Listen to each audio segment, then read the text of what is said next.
Today, we're making a vegetarian-friendly ramen that's full of flavor and comfort. Mix sweet corn with shiokombu, packed with umami from soy sauce and salt, and finish with a touch of sesame oil. Boiling the noodles in a blend of water and soy milk creates a mild and soothing soup base.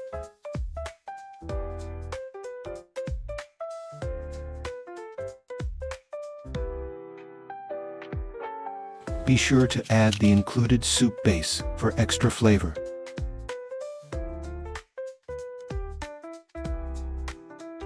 Top it off with the corn and kombu mixture. Sprinkle some green onions, and you're done. The sweetness of the corn and the savory richness of the kombu make an unforgettable pairing.